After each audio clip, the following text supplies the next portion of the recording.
Hello there. Settle in for a moment if you can. Let your shoulders soften just a little. Have you ever noticed how some days the weight of our inner world just feels heavy? Like you're carrying around a backpack filled with unspoken feelings, quiet anxieties, or a kind of weariness that settles deep in your bones. It's not always something big and dramatic. Sometimes it's just the steady current of life, the small waves of emotion that lap at us, one after another, until we feel a little waterlogged. In those moments, or maybe even after a particularly stormy emotional season, have you ever found yourself quietly wishing not to stop feeling? Because our feelings are so much a part of us, but perhaps to find a way to navigate them with a little more steadiness, a little more inner calm, even when the world around us or within us feels turbulent. It's such a human longing, isn't it? To feel like we can stand in the midst of our own emotional weather, not as a rigid tree that might snap, but more like tall grass, perhaps, that can bend and sway with the wind and still remain rooted. Maybe you felt that sense of being tossed around sometimes. One moment, you feel okay, and the next, a wave of sadness or frustration or worry just pulls you under for a bit, and it can be exhausting. It can feel like you're always bracing for the next wave or trying so hard to paddle against the current just to keep your head above water. Sometimes, when we're in that place, we might tell ourselves we need to be stronger. We might even judge ourselves for feeling so much or for not handling it better. That word, handling, it's an interesting one, isn't it? As if our emotions are something to be managed or wrestled into submission. But what if that very struggle, that trying to force ourselves to be unaffected, is part of what makes it so hard? What if this idea of emotional endurance isn't about building thicker walls or becoming numb or gritting our teeth through the pain? What if it's something much gentler, something more akin to cultivating a deep, quiet wellspring of resilience within us, something that nourishes us from the inside out? It's not a failing, to feel deeply. It's not a weakness to be affected by life. Our hearts are designed to feel. The challenge, I think, for so many of us is that we were never really shown how to be with the more difficult emotions, how to sit with them, listen to them, and allow them to move through us without letting them define us or completely derail us. So, if we're not talking about becoming an emotional fortress, what are we talking about?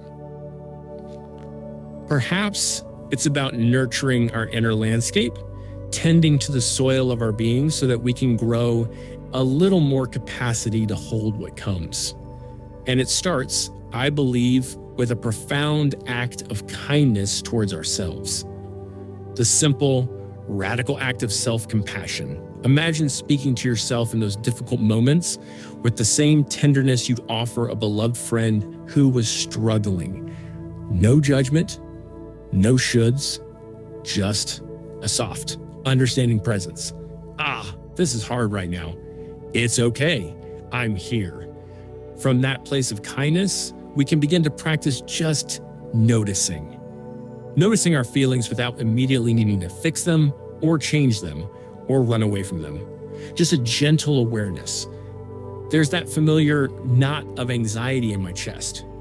Or I feel a wave of sadness washing over me. This noticing, it creates a tiny bit of space. And in that space, there's room to breathe. Think of it like creating little pockets of stillness in your day, even just for a minute. A moment to pause, to feel your feet on the ground, to take one conscious breath, in and out. It's in these small, quiet moments, repeated over time, that we start to build that inner resource. It's like weaving a stronger, more flexible net, one thread at a time, and when difficult emotions do arise, as they inevitably will, maybe we can try to meet them with a little less resistance. Imagine holding a feeling gently in your hands rather than trying to push it away.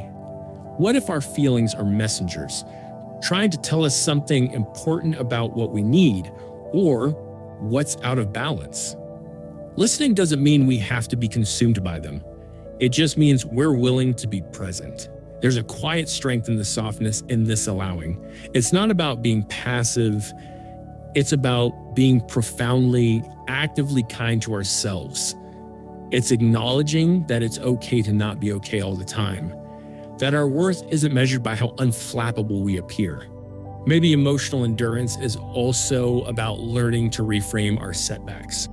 When we feel like we didn't handle an emotion well, instead of berating ourselves, perhaps we can ask gently, what can I learn from this? What does this teach me about what I need more of or less of? Every experience becomes a chance to understand ourselves a little more deeply, a little more compassionately. And small steps are still steps.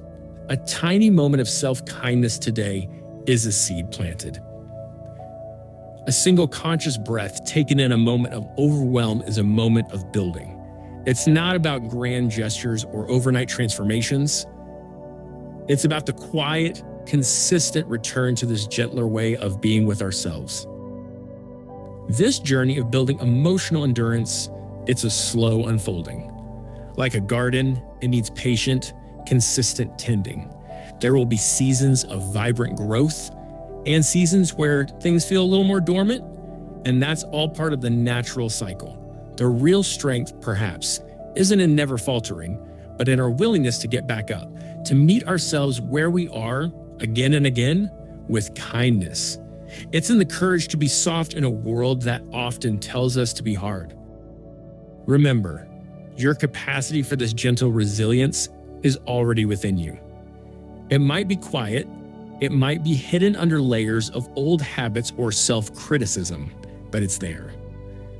Like a pilot light, waiting for your gentle breath, your kind attention, to help it glow a little brighter.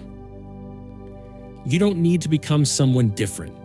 You just need to come home to yourself a little more fully, a little more kindly, each day. Trust in your own inherent ability to navigate your inner world with grace. The strength you seek is often found in the very gentleness you offer yourself.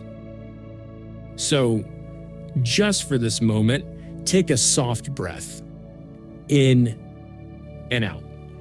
Allow yourself to just be. You're doing okay. Be gentle with yourself today.